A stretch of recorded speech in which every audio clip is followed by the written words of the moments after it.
Faslun fit tahara, chapitre de la purification. Le mot tahara signifie, dans la langue arabe, la propreté et la protection contre les souillures. Dans le langage de l'islam, ce mot désigne un statut légal impliquant l'autorisation pour celui qui en est qualifié de faire la prière. L'auteur dit At-taharatu qisman, taharatu hadath wa taharatu khabath. Il y a deux sortes de purification, la purification de l'impureté immatérielle et la purification de l'impureté matérielle. Commentaire. La purification, dans la terminologie juridique de l'islam, désigne une qualité légale permettant à celui qui en est ainsi caractérisé d'accomplir ce qui lui est interdit sans elle. Si l'interdit concerne la prière ou autre chose similaire, il s'agit de la purification d'une impureté immatérielle. En d'autres mots, il faut s'en purifier. L'impureté immatérielle est un empêchement qui touche les membres du corps à cause de l'émission d'urine, de l'impureté rituelle majeure, des règles ou des lochis. Si ce qui est interdit à celui qui veut entrer en prière s'avère être un vêtement ou un lieu souillé par une impureté, il s'agit dans ce cas d'une impureté matérielle dont il convient de se purifier. L'auteur dit ولا يصح الجميع إلا بالماء الطاهر المطهر وهو الذي لم يتغير لونه أو طعمه أو رائحته بما يفارقه غالبا كالزيت والسمن والدسم وكله والوذح والصابون والوسخ ونحوه ولا بأس بالتراب والحمأة والسبخة والخز ونحوه.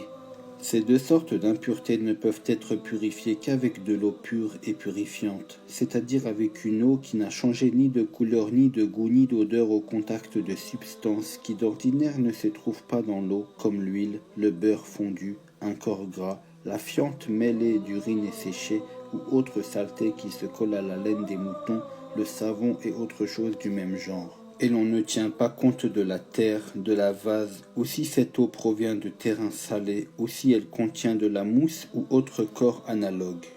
Commentaire. Ceci veut dire que c'est une condition nécessaire que l'eau utilisée pour les deux purifications matérielles et immatérielles soit pure et purifiante.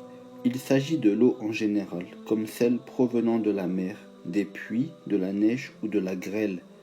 L'eau privée de cette caractéristique n'enlève aucun des deux types d'impureté. L'eau n'est plus pure et purifiante si elle subit un changement au niveau de la couleur, du goût ou de l'odeur. Le facteur qui altère l'une de ces trois caractéristiques peut être un élément dissociable de l'eau de manière générale, comme le gras ou autre. Dans ce cas, il contribue à dépouiller l'eau de sa nature pure et purifiante, et on dit alors que l'eau est mélangée. Il peut aussi s'agir d'un élément généralement indissociable de l'eau, comme la mousse ou autre. Ceci n'enlève pas à l'eau sa caractéristique purifiante et on peut par conséquent l'utiliser pour la petite ablution, etc. إذا تعينت النجاسة غسل محلها فإن التبست غسل الثوب كله. Si une impureté atteint son vêtement et qu'il peut déterminer la partie touchée, le fidèle devra la laver. S'il n'arrive pas à déterminer son endroit exact, il doit laver tout son vêtement. Commentaire. En d'autres termes, si le vêtement est touché par une impureté non excusable, soit l'endroit souillé est connu, soit il ne l'est pas. Dans le premier cas, l'affaire est simple. On se contentera de laver uniquement la partie atteinte par la souillure. On n'exigera pas le lavage du vêtement en entier parce qu'on ne juge une chose impure qu'à l'endroit où se trouve l'impureté. Si on ne parvient pas à déterminer la partie souillée, il est alors ordonné de laver le vêtement en entier afin qu'on soit assuré de sa propreté.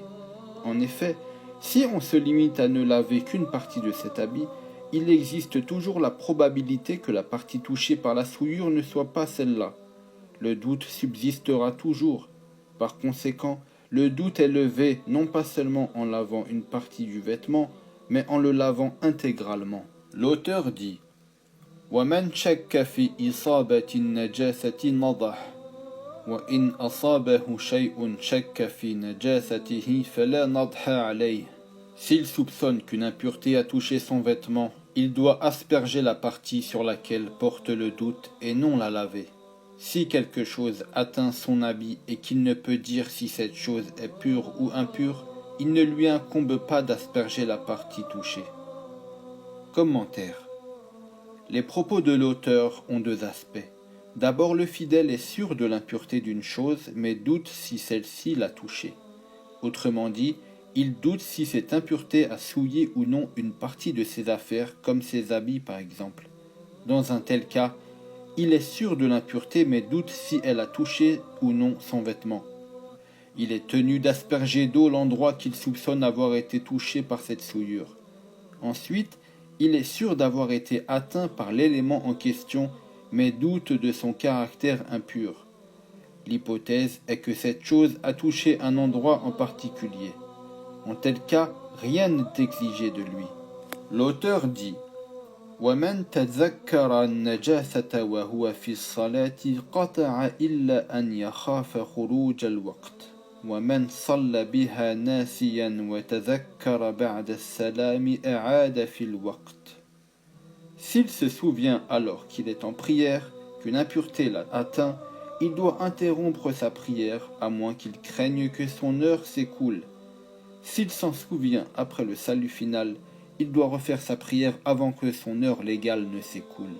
Commentaire. L'élimination de l'impureté est une obligation si on s'en souvient et qu'on en a la capacité. Si le fidèle entame la prière en oubliant l'impureté et ne s'en rappelle qu'après avoir salué, il lui incombe de réitérer l'office avant la fin de l'heure. S'il entre en prière tout en étant au courant de l'impureté mais ne s'en souvient qu'après la salutation, il doit refaire sa prière dans l'heure. Par contre, s'il commence sa prière tandis qu'il connaissait l'impureté de son vêtement, de son corps ou de l'endroit et qu'il était capable de l'éliminer, il lui incombe de refaire sa prière à n'importe quel autre moment. Reste la question de celui qui entame sa prière en oubliant que son vêtement ou autre est souillé par une impureté, puis s'en souvient durant son office. L'avis le plus connu est qu'il doit arrêter sa prière et s'en aller afin de s'en débarrasser, qu'il soit en mesure de l'éliminer ou non, s'il a suffisamment de temps. En revanche, si le temps fait défaut de telle sorte que s'il sort pour éliminer l'impureté puis revient à sa prière, l'heure de l'office risque de s'écouler, il est tenu de poursuivre sa prière. Il lui est, en effet, interdit d'arrêter sa prière, parce que la préservation de l'heure est prioritaire.